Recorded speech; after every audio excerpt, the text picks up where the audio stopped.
작은 서점.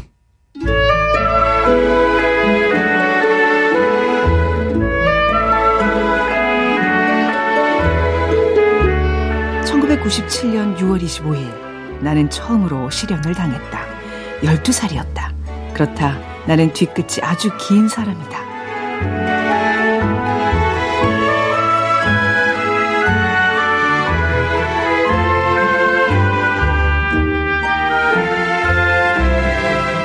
안녕하세요. 작은 서점 아나운서 최현정입니다.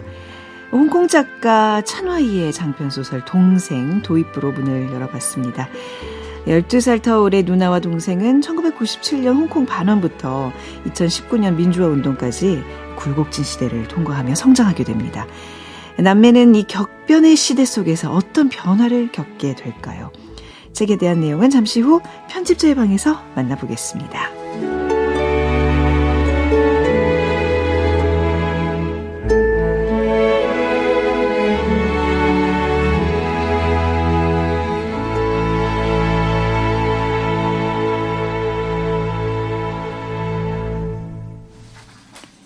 작은 서점 최원정입니다. 이번 한 주 저희 작은 서점에서 마련한 책 선물이 있습니다. 한수희 작가의 7년 만에 신작 산문 마음의 문제입니다. 출판사 터틀넥 프레스에서 준비했는데요. 불현듯 찾아온 원인 모를 통증과 마음의 문제를 섬세하고 유머러스하게 담아냈습니다. 책 받고 싶은 분들은 이번 주까지 작은 서점 인스타그램을 통해서 신청해 주시면 됩니다. 추첨을 통해서 배송해 드릴게요. 자, 인스타그램에서 작은 서점 검색하시면 들어오실 수 있습니다.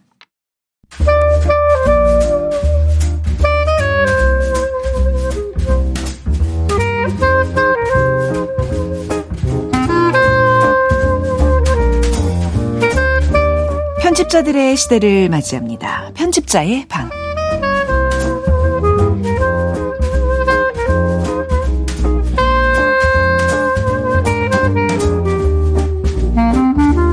문학으로 떠나는 세계여행 해외 문학팀 두 분 모셨습니다. 자, 민음사 편집자 김민경, 유상훈 두 분과 함께하겠습니다. 어서 오세요. 안녕하세요. 안녕하세요. 네. 유상훈 편집자님 오늘 이제 세 번째 출연이세요. 이렇게 오시는 분들이 있을 거 아니에요. 저희 다른 이제 코너에.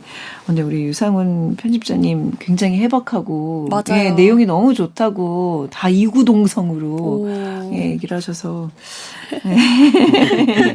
오늘도 아주 기대가 큽니다. 네. 우리 오늘 제작진들이 읽으면서 아 재밌다. 특히 우리 박수정 PD가 아주 재밌게 먼저 읽고 나서 예, 강력 추천을 한 책인데요. 자, 어떤 책인지 소개해 주시기 바랍니다. 네, 오늘은 찬하이 작가의 동생이라는 책을 같이 읽어보겠습니다. 이 책 왜 선정하셨어요? 이게 그 올해 저랑 상훈 선배가 같이 읽었던 책 중에 가장 그래도 둘 다 좋게 읽었던 책이 아닌가 싶어서 선정을 했고요. 저희가 또 나름 컨셉이 이제 문학으로 떠난 세계 여행인데 이번에는 홍콩으로 한번 가보시면 어떨까 해서 네. 요즘에 홍콩을 가장 잘 보여줄 수 있는 또 책이기도 해서 선정을 해봤습니다. 그리고 이제 우리 또 중요한 선정 그 기준이 그거예요. 술술 잘 익히냐 아니면 한 장 한 장 정말 막 머리를 쥐어뜯게 되느냐. 근데 대부분 다 이제 좀 잘 읽히는 책들을 네네. 골라주시는 거잖아요. 정말 술술 익히는 그렇습니다. 그런 느낌이었습니다.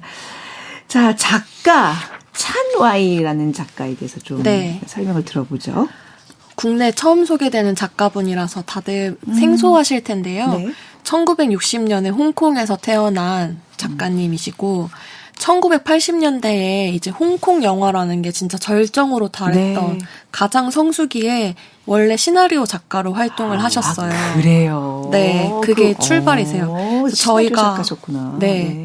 너무나도 잘 알고 있는 영화 천밀밀의 네. 각본에도 참여를 하셨다고 그래요? 합니다. 네, 그리고 단독으로 쓰신 각본으로는 뭐 퍼플스톰, 8인 최후의 결사단, 가족여행 같은 각본을 쓰는 시나리오 작가이시다가 처음으로 쓴 소설 잿더미 속 기억이라는 책으로 바로 홍콩 중무문학 비엔날레를 수상하면서 이제 작가로의 길도 걷게 되십니다. 그때 이제 홍콩의 센트럴이라는 곳을 점령하는 운동에 네. 최초로 입장을 밝힌 10인의 지지자 중에 한 명으로 네네. 굉장히 그런 민주화 운동에도 앞장섰던 분인데요. 우산혁명, 저희가 이제 동생에서도 주요하게 다뤄지게 될 2014년에 홍콩 행정장관의 직선제를 쟁취하기 위한 우산혁명에도 적극 참여를 하셨어요.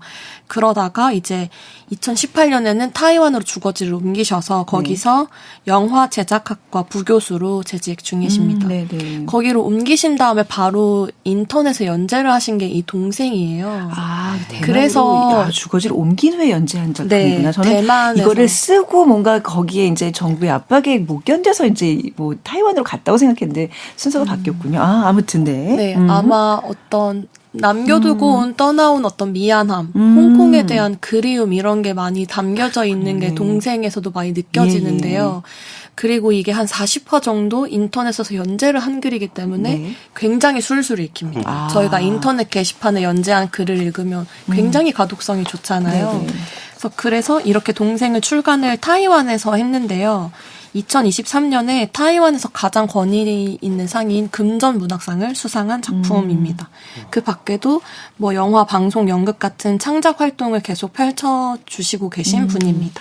이 1980년대 홍콩 영화는 진짜 와 정말 그쵸. 영웅원색 이런 거 막 13번, 14번씩 막 보고 그랬거든요. 근데 그런 세대들이 아니시잖아요, 두 분은.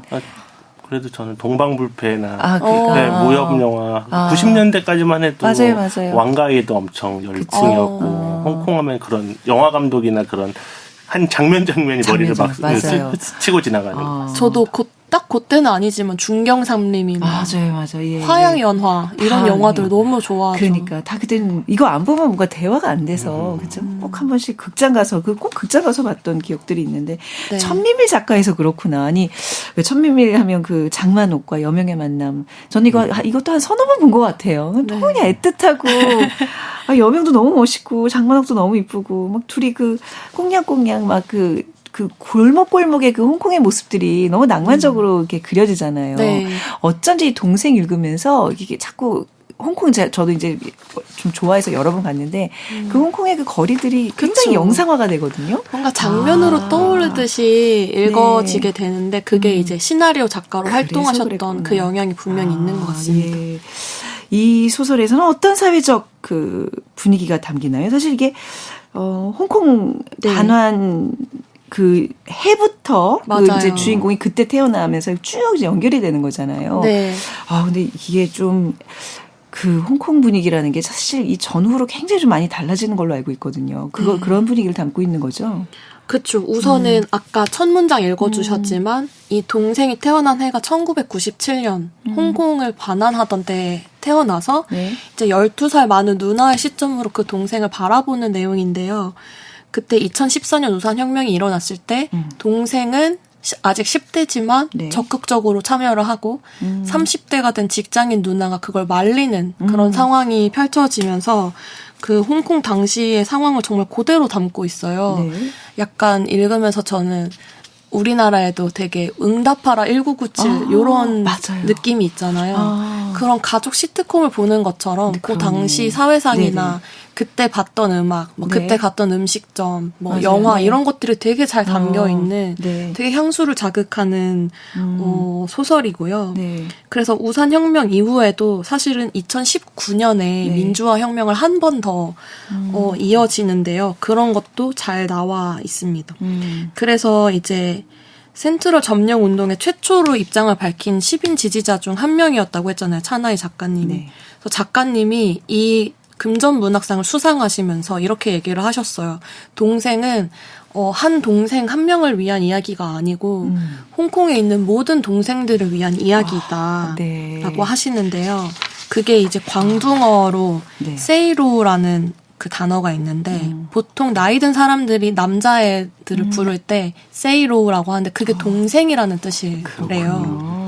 그래서 그 동생이라는 단어가 담고 있는 함의가 그런 거라고 하더라고요. 그게 소설의 기원이고 자기가 떠나야만 했던 어떤 자기가 태어난 나라에 대한 그리움 그리고 어린 10대, 20대 청년들이 그렇게 민주화 운동으로 거리로 막 나왔는데 네. 어른으로서 느껴지는 부채감 이런 것들을 많이 담아서 쓴 소설이라고 할 수 있습니다. 그러면 이게 원작의 제목은 세이로예요? 제제. 제제 동생 그냥 네. 중국어로 제제로 했구나. 네. 자, 그럼 이제 좀 본격적으로 줄거리 들어보면서 또 깊숙이 좀 들어가 보도록 하겠습니다. 이거는 우리 유성훈 편집자님께서 한번 줄거리 한번 요약해 주시겠어요? 네. 워낙에 술술 잘 익히는 책이라서 되게 간단히 요약하자면 되게 간단히 요약될 수 있는 작품인데 네. 앞서 말씀해 주셨듯이 이 작품은 사실 되게 의도적으로 주인공 탕커러라는 친구가 1997년에 태어난 걸로 되어 있잖아요. 그게 네. 한마디로 홍콩 반환, 7월 1일에 반환이 됐는데 네. 그 반환된 홍콩에 자서전 같다고 생각을 하시면서 이 탕커러의 궤적을 따라가시면은 그 한 인간이 아니라 그 더 역사적인 궤적을 한번 맞아요. 되돌아볼 수 있는 그런 작품이라 일단 그런 것들을 한번 또 한번 염두에 두시고 맞아요. 줄거리를 들어보시면 더 흥미롭게 보실 수 있을 것 남자 같아요. 주인공의 어떤 개인 성장기가 아니라 홍콩 현대사의 어떤 성장기로 좀 받아들이면 될 것 같아요. 네네네. 그래서 동생은 일단 탕커의 그 12살 차이 나는 누나와 탕커러 1997년 홍콩 반환이 있던 해에 태어난 동생이 겪는 미묘한 감정의 이동과 이들의 삶이 시대의 흐름과 겹치며 어떤 변형을 겪는지를 섬세하게 그려낸 작품입니다. 12살 많은 누나 탕커이는 1997년 홍콩 반환과 맞춤에 태어난 동생 탕커러를 보며 나는 탕커러에게 첫눈에 반했다라고 고백할 만큼 동생을 무척이나 아끼는 누나입니다. 사실 12살 차이의 그 남동생이면 예쁘긴 하겠지만 첫눈에 반하다는 표현이나 저는 되게 낯설게 느껴졌어요. 정말 세상에 좀 보기 드문 유래를 보기 드문 좀 유니크한 남매 사이입니다. 그냥 완전히 사랑에 빠졌더라고요. 그쵸. 누나가. 그래서 나이 차도 있지만 이들이 너무 또 끈끈한 남매를 보여주거든요. 예. 저희가 이제 그 텔레비전 드라마나 이런 데서 남매들이 맨날 투닥거리고 싸우는 모습을 많이 보는데 현실 남매의 모습을 보는데 여기서는 되게 이제 숭고한 느낌이 들 만큼 엄청 그 끈끈한 관계를 보여줘서 막 이제 소설을 보다 보면은 막 연인이라고 오해받거나 뭐 무슨 그 미혼모가 맞아요. 그 자기 그 아이를 데리고 다니는 것처럼 막 오해받는 장면들이 있을 정도로 굉장히 특이한 관계인데요. 이게 근데 또 이 둘 그 부모님들은 또 이제 또 금술도 좋지 않고 가정은 약간 좀 이 둘의 사랑이 더 남매가 더 끈끈해질 수밖에 없는 약간 그런 가정 환경이에요. 그래서 아버지는 계속 그 사업을 하느라 멀리 뭐 상하이나 이런 데 나가 계시고 그에 반해 어머니는 이제 자식 곁을 지키지만 산후 우울증이나 여러 가지 그런 문제로 인해서 이 자식들은 되게 약간 조금 방치되다시피 하여튼 심리적으로 약간 방치되다시피 한 그런 가정 환경에서 성장하게 됩니다. 그래서 이들 남매는 특별한 결속을 지닌 그 존재로서 서로를 이제 보듬고 살아가게 되죠. 그래서 이제 이와 함께 그 변화해가는 홍콩의 모습을 막 보여주는 것들이 있는데, 그럼 이를테면 뭐 할머니가 있던 집이 무슨 이제 카페로 변모했다거나 이런 모습들을 보여주면서 홍콩의 어떤 변화해가는 모습을 또 한편에서 또 보여주는 그런 작품입니다. 그러니까 진짜 왜 우리 첫째가 딸이고 이제 그 뒤에 이제 아이가 나오면 그 첫째 딸은 정말 살림의 미천이라고 얘기할 정도로 왜 업어 키우고 막 엄마 일 다 좋았죠. 그런데 정말 전형적인 그런 모습인데 또 유독 엄마 아빠의 돌봄을 받지 못하고 모든 사랑을 그 아이가 받아야 될 모든 사랑을 그냥 누나가 다 주잖아요. 그 부분이 되게 좀 짠했어요. 나중에 너무 짠하죠. 이거 나중에 어떻게 하려고 할까? 왜 그렇게 너무 한 사람한테 좀 집착을 하다 보면 나중에 또 이 누나 입장에서 상처를 받는 경우가 있거든요. 그래서 저는 그 아슬아슬한 어떤 제 어떤 그 슬픈 예감을 계속 생각하면서 책을 좀 읽었던 그 부분도 있었어요. 네네. 근데 저도 이게 결말로 갈수록 뭔가 먹구름이 보이는 것 같아가지고 엄청 조마조마하면서 읽었거든요. 근데 아무튼 그거는 이제 독자 여러분께서 책에서 확인해 보시고 일단은 앞서 말했듯이 이게 홍콩의 자서전으로 볼 수 있듯이 2014년 우산혁명과 2019년 홍콩 민주화 운동이 또 다시 이제 탕커러라는 주인공의 삶과 겹쳐지게 됩니다. 잘 알려져 있다시피 우산혁명을 주도했던 조슈아 웡이라는 그 운동가분도 사실 이 커러랑 비슷한 나이대거든요. 96년생. 그리고 네네. 그 비슷한 그 약간 좀 중고등학교 학생들도 앞서 나서서 이제 운동을 진두지휘했는데 네. 그런 특성을 어떤 인격화했다고 커러를 생각하면은 또 한편으로는 더 보시기가 좋을 것 같습니다. 그래서 이렇게 이런 엄청난 굴곡을 통해서 점차 이제 어른이 되어 가는데 이제 나이 차가 12살 나는 누나는 30대에 접어들면서 이제 직장을 다니고 이제 예전에는 끓어오르는 피였지만 어쨌든 일상적인 생활에 그 쳇바퀴에 들어가면서 동생이 계속 그 어떤 그 혁명이나 어떤 민주화 운동의 끈을 놓지 못하고 계속 그 어떤 경찰이나 이런 것들의 무력 충돌이 있는 그 험난한 곳에 계속 네. 머무는 모습을 보는 것을 굉장히 괴로워하면서 매번 이제 출동할 때마다 이제 따라가서 말리고 또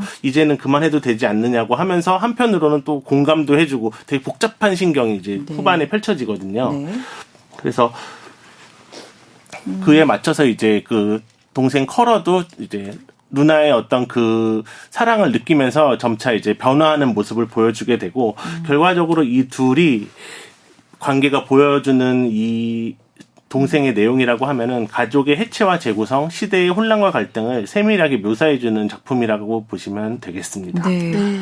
그 이제 여기에 우산혁명이라 그래가지고 저희 왜 뉴스에서 많이 봤잖아요. 그쵸. 네. 근데 이제 그냥 되게 스치듯 봐서 자세히 몰랐는데 그 간절한 마음은 누구보다도 굉장히 네. 크잖아요. 그게 잘 느껴졌고. 근데 조금 우리와 달리 그냥 미완에서 그쳐버리는 그 허무함이 좀 있었어요. 예. 그래서 아무튼 그 홍콩의 우산혁명이라는 걸 조금 이해하고 보면 더 좀 빠져들 수 있는 소설이고, 그리고 저는 그 왜 할머니 그 집을 아빠가 팔아버리나요? 저도 그 장면을 정말 슬프게 생각하는데요. 네, 그게 남매의 비극이 좀 거기서 시작되는 것 같아요. 그 결핍이라는 게. 아직도 그 장면이 제일 찡한데 네. 할머니가 돌아가셔서 예. 할머니의 집을 가구째로 통째로 팔아서 네. 거기가 바로 하루아침에 카페가 된 거예요. 그러니까요. 근데 남매가 할머니가 너무 그리우니까 매일매일 그 카페에 찾아가서 그 가구를 어루만지거든요. 서랍장이랑 소파 같은 거를 네, 할머니 네. 냄새가 나는지 막 맡아보고 아직도 너무 어린아이들인데 네. 그렇게밖에 할 수 없이 방치됐다는 게 네. 너무 짠했고 네. 좀 아련한 장면이었다. 그러니까 아버지가 그냥 그걸 통째로 다 팔아버리고 거기 이제 카페 사장은 자기가 그 워낙 그 이런 고가구에 뭐 이런 거에 그 관심 많아서 어렵게 모았다는 식으로 얘기하는데 그러니까요. 알고 보니 그냥 다 할머니 집 통째로 그냥 넘긴 거였잖아요. 그런 장면들이 굉장히 세밀하게 표현이 되는 것 같습니다. 그러니까 이 홍콩이라는 곳이 굉장히 그 짧은 기간 내에 그러니까 아까 말씀드렸지만 막 엄청 격렬한 변화는 아니지만 여기서 삶을 사는 사람들에게는 너무나 그 힘든 나날들이었을 것 같다는 생각이 들어요. 그렇죠? 우리가 느끼지 못한 네. 많은 변화들을 겪었을 것 같아요. 그렇죠? 네.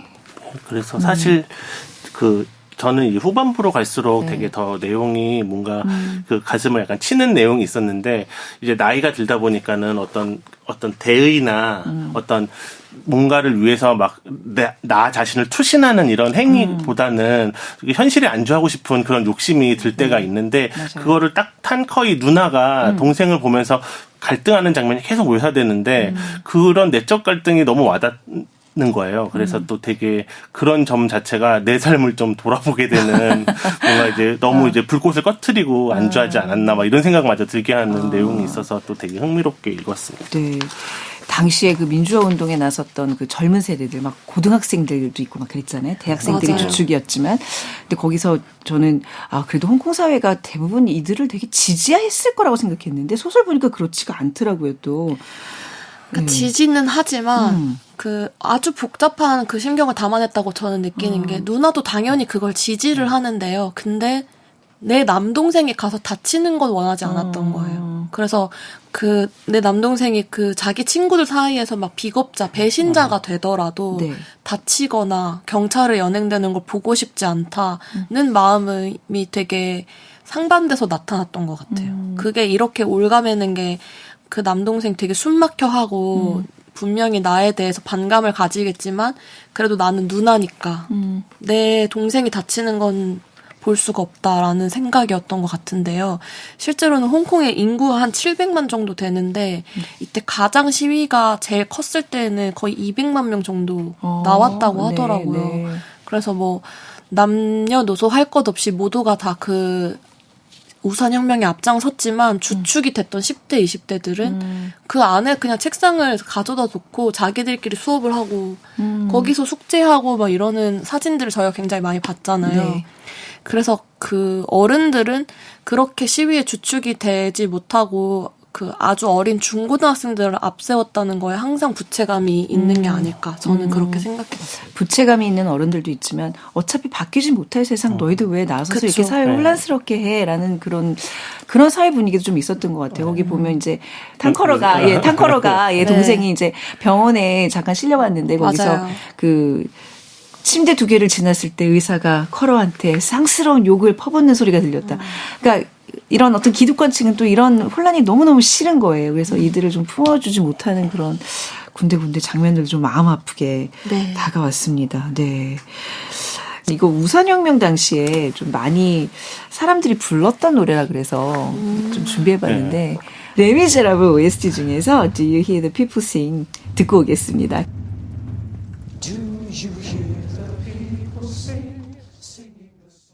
네, 영화 레미제라블 OST 중에서 Do You Hear the People Sing 들었습니다. 최근에 저는 홍콩을 안 가봤는데 유상훈 편집자님은 다녀오신 적이 있나요?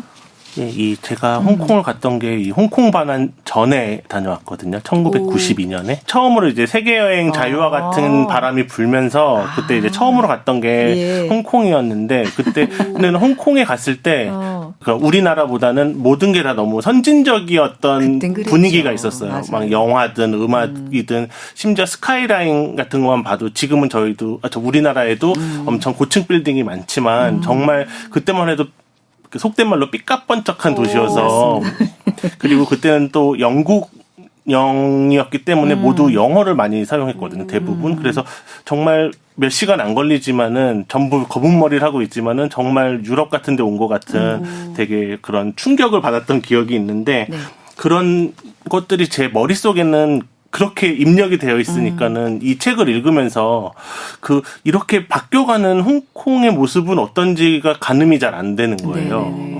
그래서 막 정말 되게 그곳은 자유무역항으로서 뭔가 이제 돈과 뭐 부가 넘쳐나는 그런 이미지였는데 이런 어떤 이제 투쟁의 현장과 이제 중국에 반환된 뒤에 뭐 일국양제라는 어떤 그 제도를 두고 지키기 위해 싸우는 이런 현장이 됐다는 게 막 갑자기 와닿지가 않더라고요. 한때 홍콩은 진짜 지금 그 K컬처, 막 K문화가 막 세계를 호령하고 있듯이 우리나라에 막 다 주요 광고가 다 홍콩 배우들이 와서 하고 맞아. 우리 조금 그래도 뭔가 이런 문화 예술에 좀 관심 있는 사람들은 홍콩 영화만 보고 왕조연 막 그 책갈피에다가 그림 그런 세대들이 아니구나. 하여튼 지금 우리가 홍콩 여기도 나오죠. 원빈 엄마가 원빈 뭐 좋아하고 뭐 이런 얘기 나오잖아요. 그러니까 그런 식으로 지금 정말 반대 모양으로 우리나라에서 홍콩에 대한 그 문화에 대한 그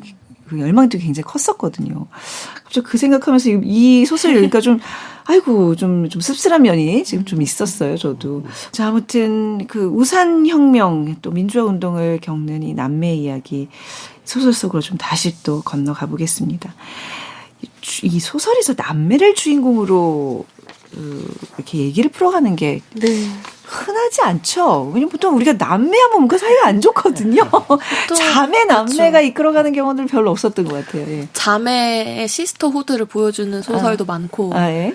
형제끼리의 어떤 단목 갈등을 보여주는 소설도 많지만 남매는 저도 흔치 않다고 남매는 흔치 느껴요. 않다. 네, 공교롭게도 저도 이제 남매인데 저는 오빠가 있고 제가 동생인데 이 12살 많은 아무리 뭐 누나와 남동생 서로를 그렇게 아낄 수밖에 없는 환경이었다 해도 사실은 읽으면서 이게 정말로 이게 남매가 맞아?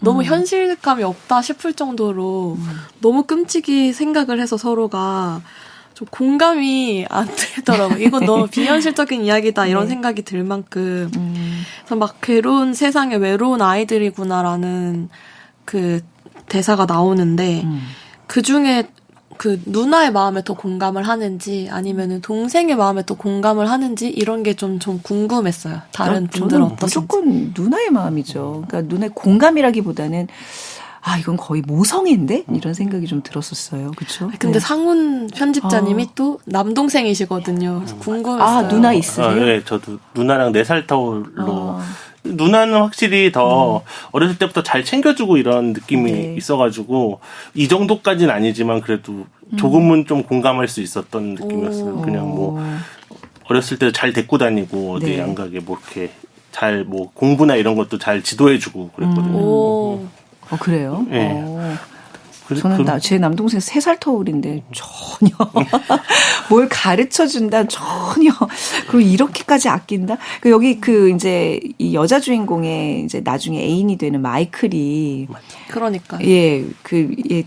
남동생을 만나러 갈 때마다 나더러 감옥에 있는 애인을 면회가는 것 같다고 말했다 하면서 근데 그 얘기를 듣고 굉장히 화를 내잖아요. 그러니까 남들이 볼 때는 이게 조금 비정상적으로 둘이 너무 정상은 아니죠. 네, 그 속에서 감정적 교류를 많이 하는. 네. 누나가 계속 남자친구가 바뀌는데 저 그 부분 묻고 싶었어요. 이게 홍콩 문화인가요? 왜 이렇게 남자친구가 자주 바뀌어요?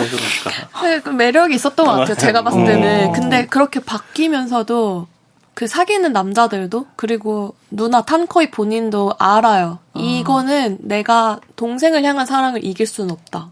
사실은 마이클도 이 마지막 남자친구 마이클도 그 커이랑 계속 싸우는 이유가 사실은 그것 때문이잖아요. 네. 그 정도의 사랑이라는 게 과연 가능한가? 저희 오빠 5살 많은데 그런 생각만 해도 끔찍하다. 갑자기 남매잔치가 돼버려. 그러니까 이 여자를 사랑할 수 있는 남자는 그 남동생까지도 품어야 돼요. 마이클이 그래도 좀 일종의 품었다고 좀 봐야 될 거 아니에요. 굉장히 아끼잖아요. 커러를. 맞아요. 근데 저는 아무래도 읽으면서 이런 제가 동생이 없어서일 수도 있겠지만 동생의 마음에 조금 더 공감이 되더라고요. 좀 의도적으로 그 탕커러의 속마음은 아주 후반부에만 조금 얘기가 되고 거의 이제 누나의 시점에서 얘기가 전개가 되는데 그런 압도적인 사랑, 서로밖에 없는 절대적인 사랑 밑에서 큰다는 거는 어떻게 보면 너무 축복이지만 또 굴레처럼 느껴졌을 것 같기도 해요. 답답함.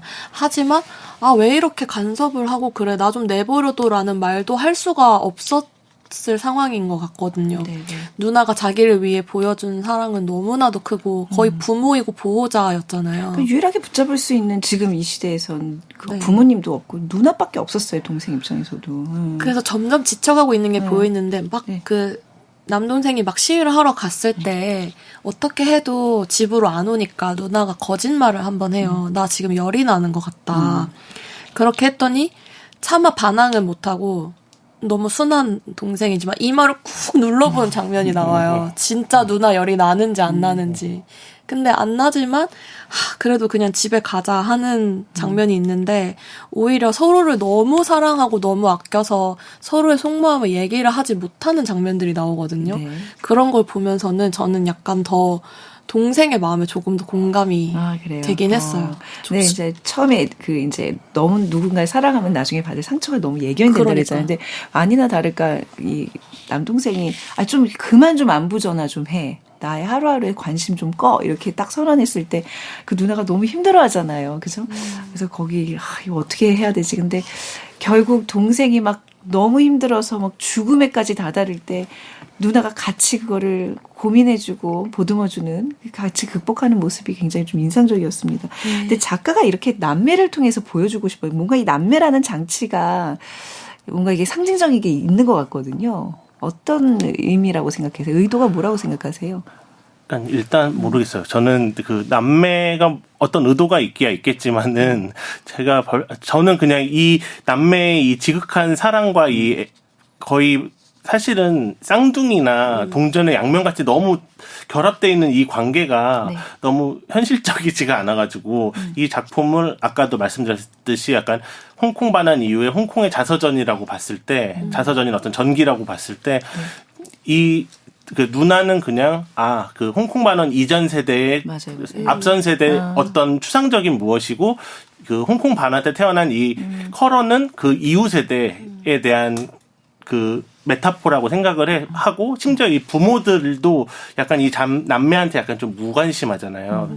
그 아버지는 일종의 상하에 가 있고 이런 거 보면 뭐 중국 정부, 엄마는 이제 우울증에 빠져서 아무것도 못하는 그 홍콩의 행정장관이나 어떤 행정부 같이 일국양제로서 분리되어 있지만은 그렇네. 사실은 그 어떤 홍콩 사람들 그 각각의 분열된 세대들한테 모든 걸 떠넘기고 있는 그런 거를 의미하는 게 아닌가라는 생각을 하면서 읽었거든요. 부모 자체가 일국양제고, 그리고 그 가운데서 그 정말 홍콩의 그 불안함을 형제가 다 보여주고 있는 메타포다. 그 분석이 맞는 것 같네요. 그러니까 커러 같은 동생은 특히나 또 과하게 또 몰입을 해가지고 예. 굉장히 또 피폐해지잖아요. 그리고 반면에 커이는 진짜 또 그 여러 남자친구를 만나면서 사실은 뭐 배우자를 만나서 결혼하고 자기 삶을 따라가는 게 어떻게 보면은 그 정상적이라고 해야 할지 오히려 이제 더 건강한 관계잖아요. 사실 남매가 서로 이제 어른으로서 각자의 길을 가는 게. 근데 그게 안 되는 걸 보면서 이 특히 이제 커이가 더 커러에게 더 매달리는 것을 보면서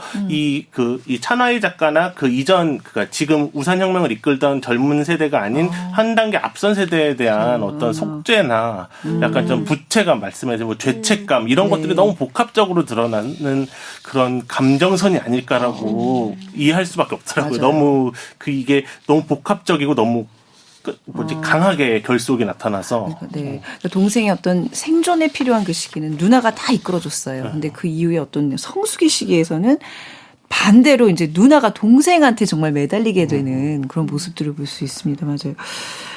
영화나 이게 드라마로도 제작이 혹시 됐나요? 굉장히 아까 지금 응답하라 네.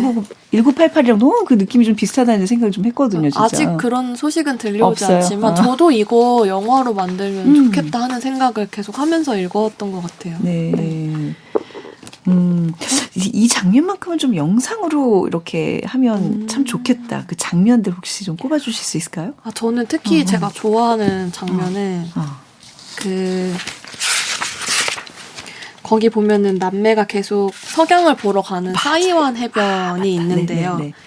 그 나중에 회사도 같이 차리고 엄청 친하게 지내는 친구가 누나한테 얘기해요. 야, 네 동생 보물이야.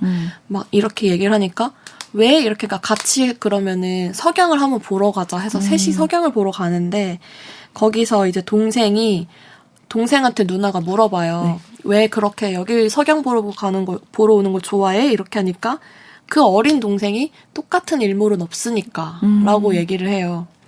그때 이제 누나는 그렇게 생각을 하거든요. 나는 아무것도 두렵지 않았지만 매일매일 반복되는 것은 두려웠다.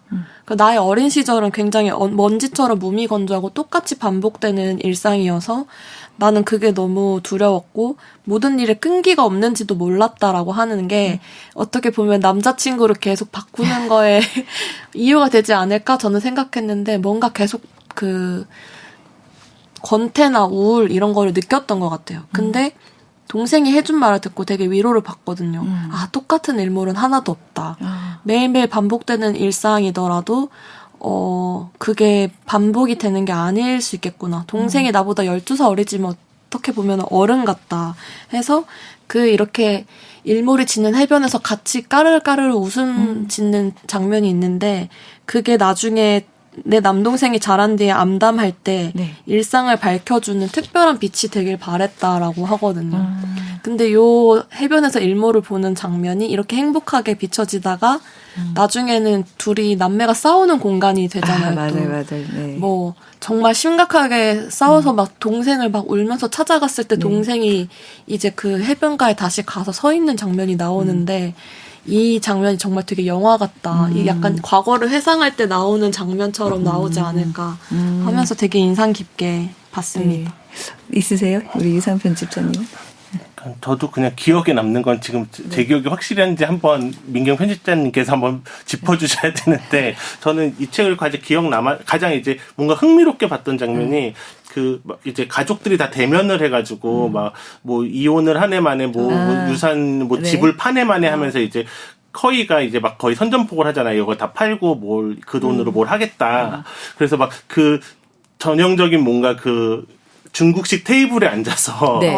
그 각기 다른 그 입장을 가진 사람 가족들인데도 불구하고 그거를 막 논쟁을 벌이는 장면을 그 영화 그 어떤 드라마나 영화 하면은 되게 흥미로운 미장센이 나오지 않을까 생각했던 기억이 납니다. 저는 그 할머니 집이 이제 카페로 변해서 동생 끌고 자꾸 가는데 거기 이제 점원이 그 어떤 책상에 서랍을 못 열어요. 아, 맞아요. 그랬더니 좋아요.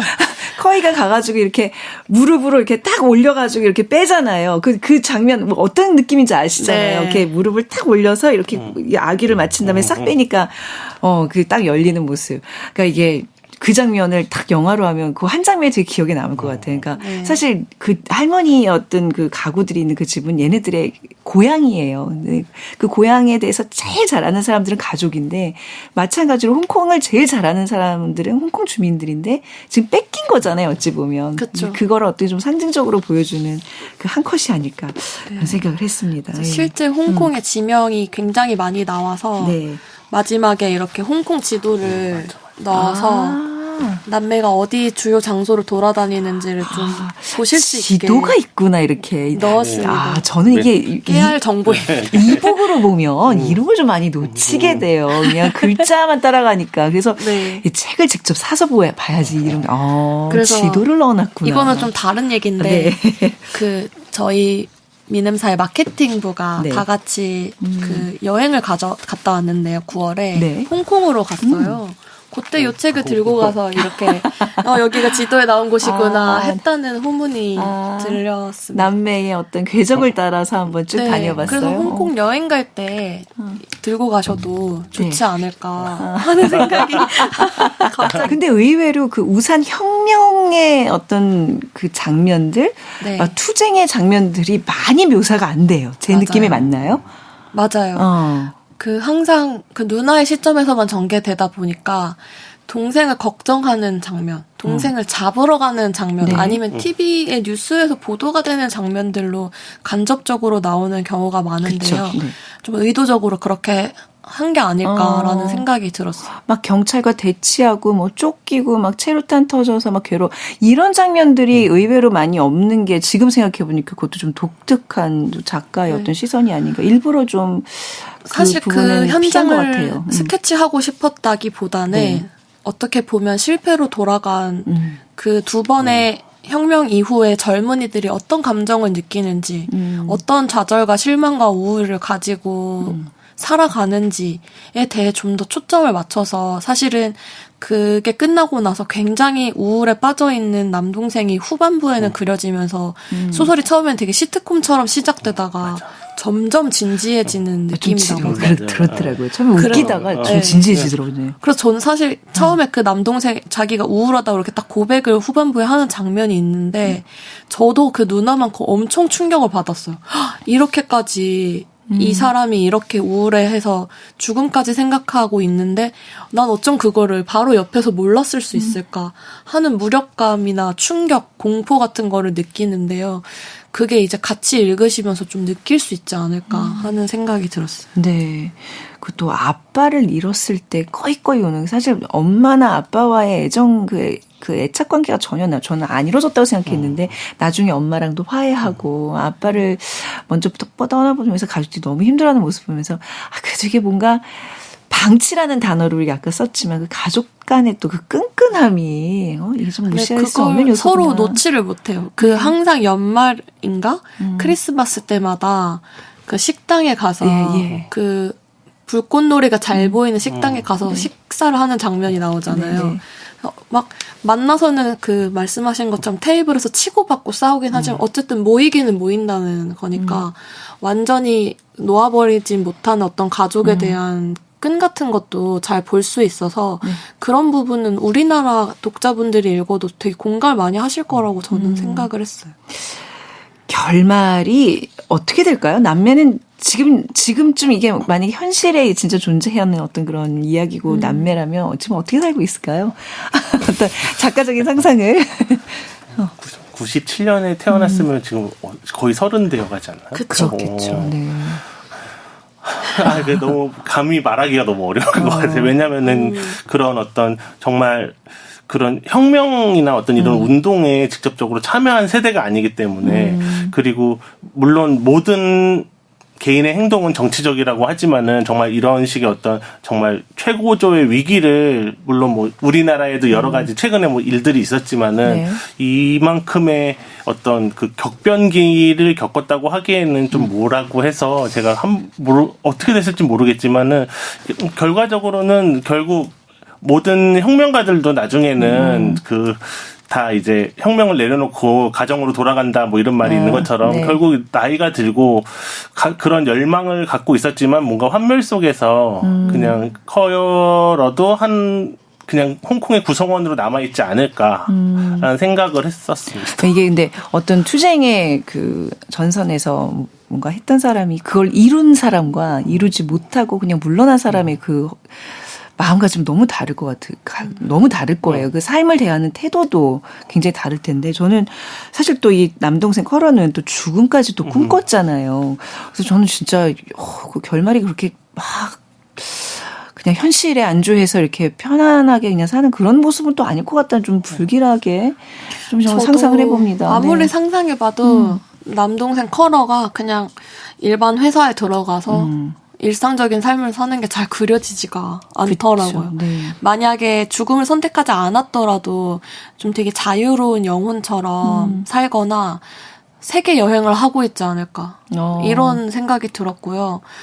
그 누나 커이는 나중에 엄마가 되잖아요. 네. 임신 사실을 알게 되는데 사실 그래서 어릴 때 영영 이해를 하지 못했던 산후 우울증에 걸렸던 나의 엄마를 더 이해할 수 있는 계기가 됐다면 좋겠고 그리고 자기의 정말 친자식을 낳으면 사실 알 거잖아요. 이 마음과 내가 동생 커러를 바라보는 마음은 다르다. 이런 거를 알면서 좀 더 성숙해 나가는 계기가 되었으면 좋겠다 하고 바랬던 것 같아요. 마지막에 읽으면서. 네. 왜냐면 사실 그 남동생 이 그렇게 힘들어하는데 나 마이클이랑 결혼해. 그러니까 너가 내 옆에 있어줘야 돼 하고 되게 이기적으로 붙잡잖아요. 저는 그게 좀 이기적이라고 생각을 했거든요. 나 임신했어 라는 얘기를 해서 막 남동생이 막 진짜 정말 서럽게 울잖아요. 그런 거가 사실은 좀 아직도 이기적인 그런 마음이 남아있는 것 같은데 엄마가 된 후에는 네. 물론 그게 어떤 인격적 성숙을 담보하지는 않지만 그래도 좀 더 커이가 성숙해지고 조금 더 나아진 관계를 남매에게 생기면 좋지 않을까 바라면서 늘 결말을 봤던 것 같습니다. 아까 저도 좀 첨언하자면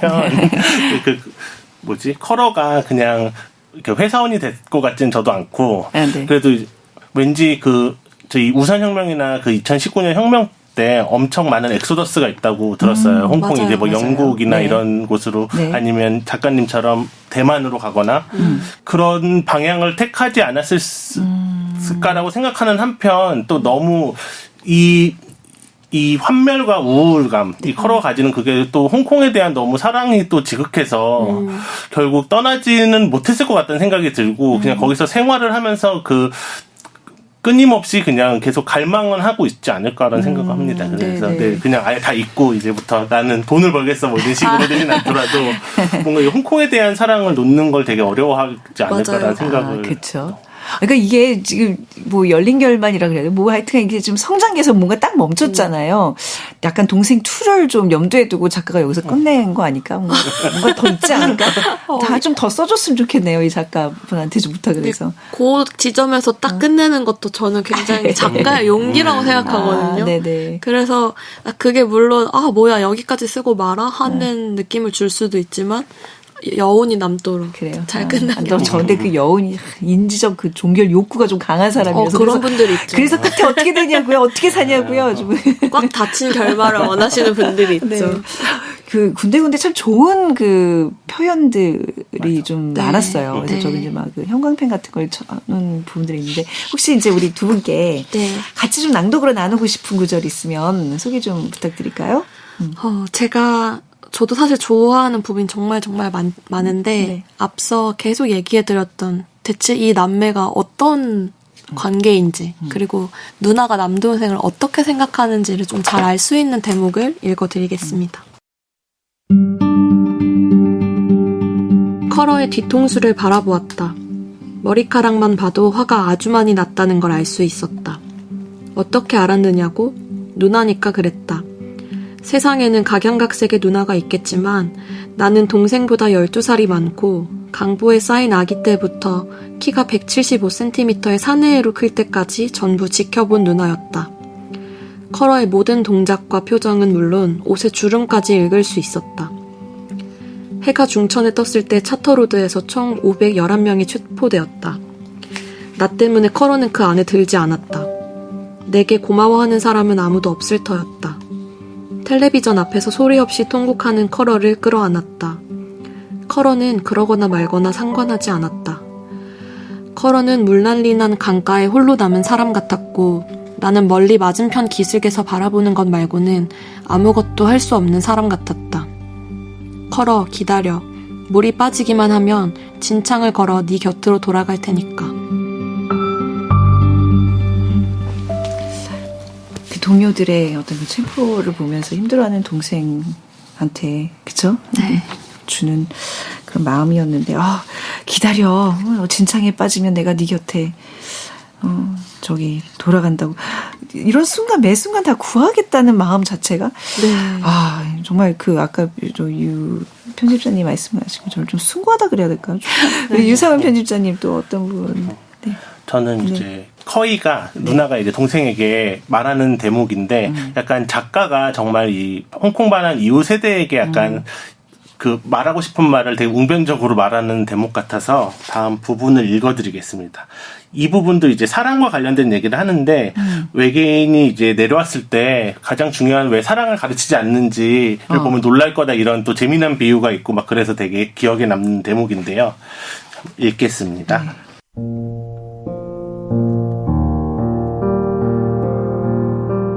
나는 커러에게 말했다. 잊지 마. 아무리 달갑지 않아도 우리는 집에서 사랑과 미움을 배울 수밖에 없어. 아빠, 엄마와 우리를 교육하는 어른들의 방식을 그대로 복사하게 되지. 그러니까 뼛속 깊이 새겨진 그런 습성을 제거할 수 있는 세제가 발명되지 않는 한 우리는 그림자의 존재를 경계하는 수밖에 없어. 영화, 애니메이션, 소설은 가장 빛나는 곳에서 갑자기 끝나기 때문에 실제 인생보다 찬란하고 감동적이야. 내가 보는 것들을 내가 나중에 겪을 일이라고 생각하지 말고 간접 경험에 중독되지 마. 그건 내 진짜 경험을 대체할 수 없어. 진실이 지루하고 실망스럽게 보여도 나무나 야수처럼 사실은 유기적이고 예측 불가능하며 아주 위험하기도 해. 진실이란 비할 데 없이 소중하지만 반복되거나 복제될 수 없어. 진실은 자유, 이상과 함께 세상에서 가장 소중한 거야. 지금 저 소름. 딱 그 시작부터 끝까지 제가 딱 이렇게 저기 밑에다가 그 남매의 어떤 존재적 성찰을 이렇게 메모를 해놓은 부분인데 제가 지금 읽으려고 그랬거든요. 너무 통하셨네요. 완전히 지금 정확하게 시작과 끝을 갔네요. 와. 누나가 동생에게 굉장히 그 어떤 존재적 성찰에 관한 얘기들을 되게 많이 해주잖아요. 너무나 좋은 말들을 많이 해주는데 저는 그 마지막에 결국 왜 많은 혼돈과 어떤 그 격정적인 그런 투쟁 끝에 누나가 그 동생에게 그렇게 얘기해요. 나는 어깨를 으쓱하고 말했다. 왜 꼭 새롭거나 예상치 못한 말이어야 해? 어떤 말을 어떻게 하느냐보다 마음과 입장이 더 중요하지 않아? 이렇게 혼란스러운 시대에 평범한 사람들끼리 너무 따지지 말자고.